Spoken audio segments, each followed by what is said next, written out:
ইতিহাসের পাতায় মানবজাতি অনেক যুদ্ধের সম্মুখীন হয়েছে। যুদ্ধ হয়েছে রাজায় রাজায়, দেশে দেশে, সাম্রাজ্যের সাথে সাম্রাজ্যের, কিন্তু এর বাইরেও কিছু ভয়াবহ যুদ্ধের সাক্ষী মানবজাতি হয়েছে। তার মধ্যে অন্যতম হলো ক্রুসেড বা ধর্মযুদ্ধ। এই যুদ্ধ স্থায়ী হয়েছিল দীর্ঘ 200 বছর। আজকে আমরা কথা বলবো এই ক্রুসেড যুদ্ধ নিয়ে। চলেন তাহলে শুরু করা যাক। মূলত ক্রুসেড যুদ্ধের সূচনা হয় পবিত্র ভূমি জেরুজালেমকে কেন্দ্র করে। মূলত পবিত্র ভূমি জেরুজালেমের উপর কর্তৃত্ব প্রতিষ্ঠাকে কেন্দ্র করে ইউরোপীয় খ্রিস্টান ও প্রাচ্যের মুসলমানদের মধ্যে একাদশ থেকে ত্রয়োদশ শতক পর্যন্ত প্রায় 200 বছর ব্যাপী যে যুদ্ধ সংঘটিত হয়েছিল তা ইতিহাসের পাতায় ক্রুসেড নামে পরিচিত। ক্রুসেড শব্দ দ্বারা মূলত ধর্মযুদ্ধকে বোঝানো হয়ে থাকে।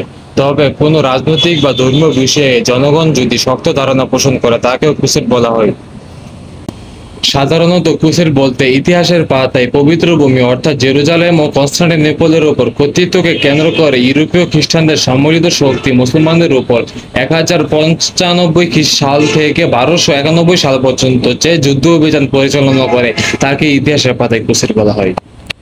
যদিও ক্রুসেডের সংজ্ঞা নিয়ে মতভেদ রয়েছে, কোন যুদ্ধ অভিযানকে ক্রুসেড বলা হবে সে ব্যাপারেও মতভেদ রয়েছে। আসলে পূর্বাঞ্চলীয় অর্থোডক্স বাইজেন্টাইন সম্রাট এই যুদ্ধের ঘোষণা করেছিল আনাতোলিয়ার মুসলমান সেলজুকদের সাম্রাজ্য বিস্তার রোধ করার জন্য। ক্রুসেডের বিভিন্ন কারণ ছিল, যেমন জেরুজালেম দখল করা, খ্রিস্টান এলাকা পুনর্দখল করা, রাজনৈতিক কারণও ছিল, সেলজুকদের সাম্রাজ্য রোধ করার একটা কারণ ছিল। এছাড়া আরো অনেক কারণ ছিল এই ক্রুসেড যুদ্ধের। প্রথম ক্রুসেডের সূচনা হয় পোপ দ্বিতীয় উরবানের মাধ্যমে। তিনি 1095 সালে বাইজেন্টাইন সাম্রাজ্যের কাছে সাহায্য চান। প্রথম ক্রুসেড বলতে মুসলমানদের কাছ থেকে জেরুজালেম শহর ফিরিয়ে নেওয়ার ইউরোপীয় প্রচেষ্টাকে বোঝানো হতো। পরবর্তীতে অখ্রিস্টানদের বিরুদ্ধে ইউরোপীয় যে কোনো সামরিক প্রচেষ্টাকে ক্রুসেড বলা হয়। ক্রুসেডাররা মধ্যপ্রাচ্যে সামন্তবাদী রাজ্য স্থাপনের সমর্থন হয়েছিল, তাই ক্রুসেডগুলিকে ইউরোপীয় সাম্রাজ্যবাদ ও উপনিবেশবাদের একটি আদিম রূপ হিসেবে কল্পনা করা যেতে পারে। এগুলিতেই প্রথমবারের মতো ইউরোপীয় খ্রিস্টানেরা দেশ থেকে বহু দূর সামরিক অভিযানে বের হয় এবং বহু সংখ্যক তাদের সংস্কৃতি ও ধর্ম বিদেশে নিয়ে যাওয়ার চেষ্টা চালায়। ক্রুসেডগুলি ছিল যুদ্ধভিত্তিক খ্রিস্ট ধর্ম ও খ্রিস্টান ইউরোপের সম্প্রসারণের বহিঃপ্রকাশ।